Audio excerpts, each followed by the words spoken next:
Good morning, everyone. This is the guidepost for today. It's based on something I wrote last year called The Secret Embrace. To reach the unreachable, to commune with the divine, you need to silence your voice. You must ignore the mere sensory and enter the primal. Go beyond the cares of men, the hustle bustle. Don't be attached to anything. Release your desires and be fully free.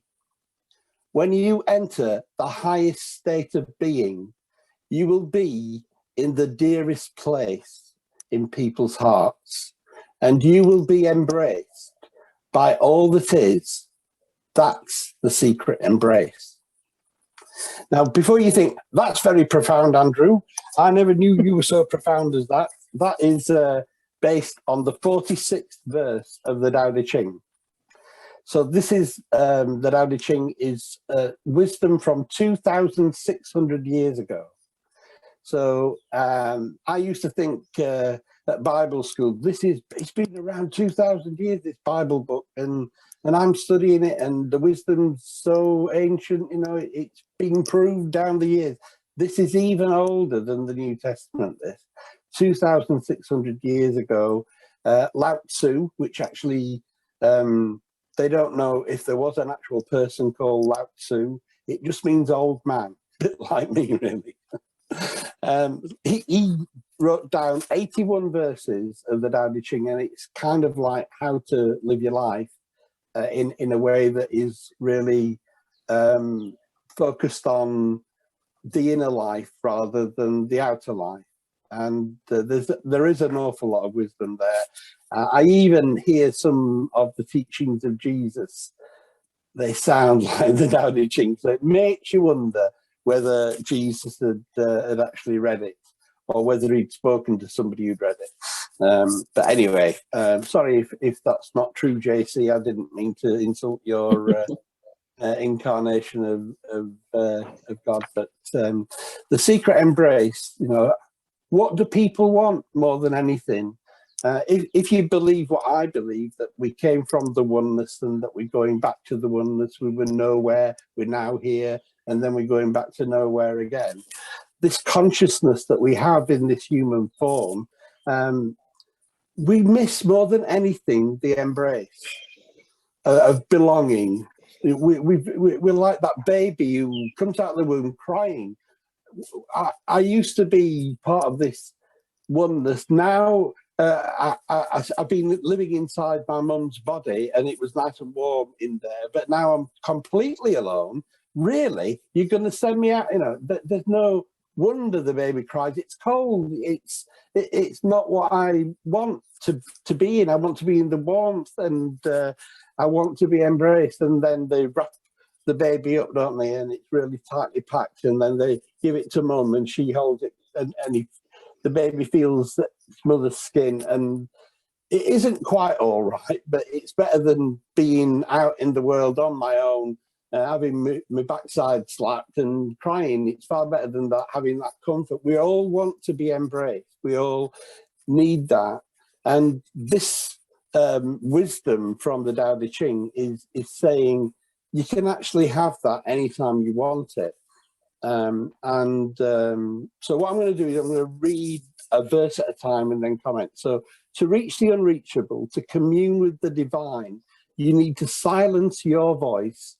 You must ignore the mere sensory and enter the primal. The primal, where you were at the beginning, the prime is the first thing, isn't it? And we were originally, we were in that divinity. And all that's changed now as an adult, compared to where we were in the nowhere, in the oneness, we've got this voice. You can hear my voice, but the babbling monkey. You've got to still that. You've got to go quiet, and you've got to go inside to commune with the divine. It's called meditation. Some call it prayer. Just thinking to yourself slowly, but in your heart, not in your head, not trying to work out some problem, but just to physically be still and know that I am God, as the Bible talks about. Go beyond, this is second verse, go beyond the cares of men, the hustle bustle. Don't be attached to anything, release your desires and be fully free. It's when we engage with what I've called, and I don't know, I can't remember what the actual verse of the Dowdy Ching said, whether it actually says the hustle bustle, but what I've described there in the poem is the hustle bustle, the cares of men, the things of that, you know, what am I going to eat? Have I got a job? Have I got any money in the bank? All the things that we, you know, what's happening in the world. If you turn on the news, just you've got to push that out of your thinking, and you've got to no longer be attached to that story, because that's all it is.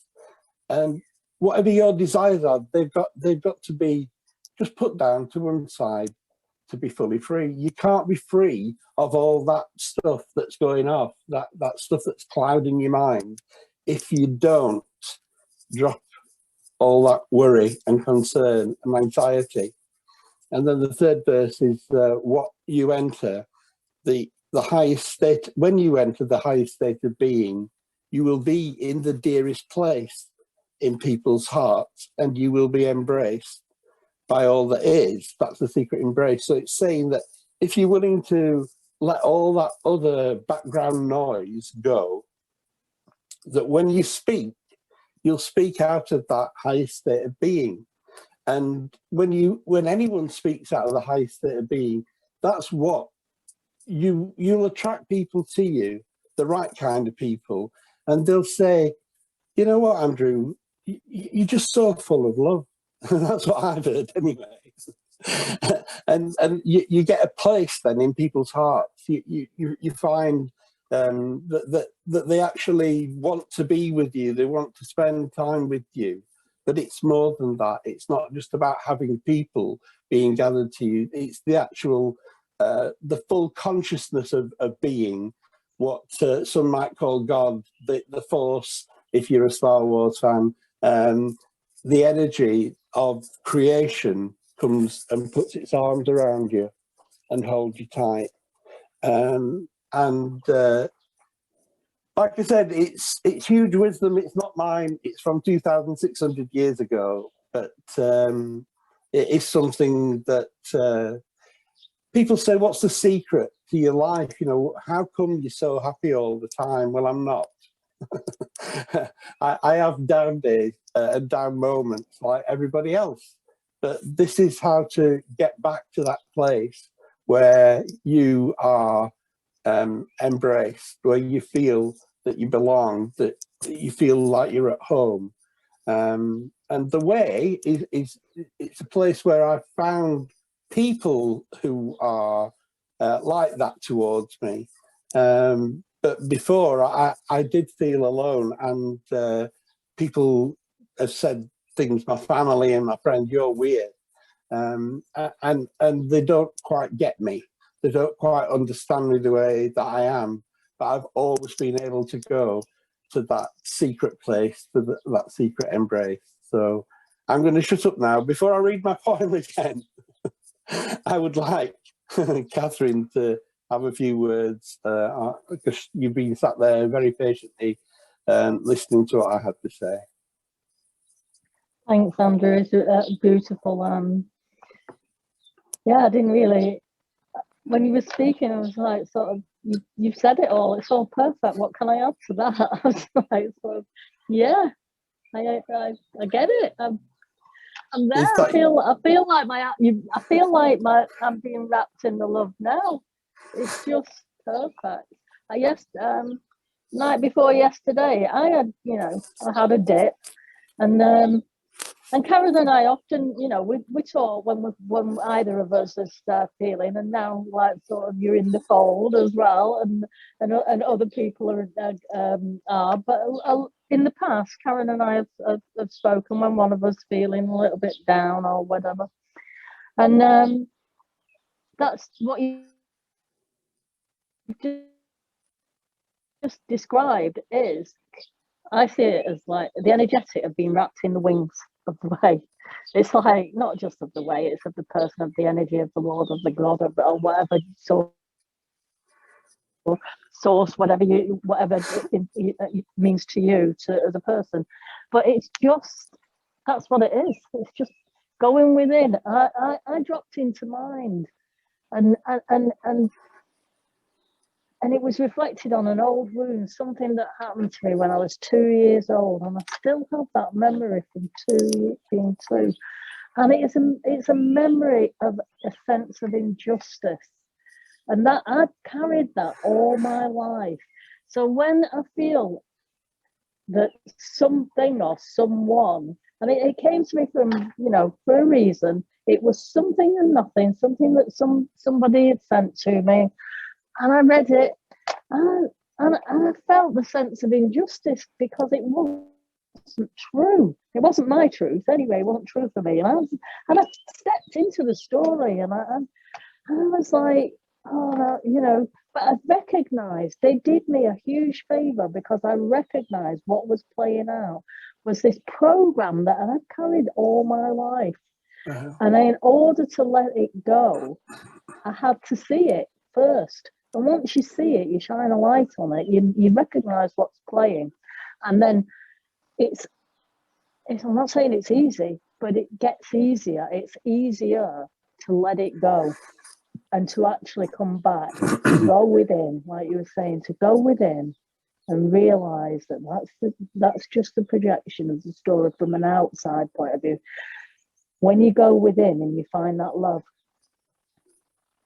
it doesn't matter. It really doesn't. And then, so a big thing happened to me just yesterday, and now we're having this conversation. As I've said so many times, the things that you come up with are absolutely, they're obviously out there, and it's like you brought them in and say, well, this is going to help right at this moment. This is what people need. So thank you. So yeah. Yeah. It's a real privilege to have that reflected back to me, that you that what I'm saying is helpful, because that's all I've when I was asked to do this morning meditation thing, I thought, well, that's really all I've got. That's all I can bring. I'm not technical. I can't help with the website. I can't.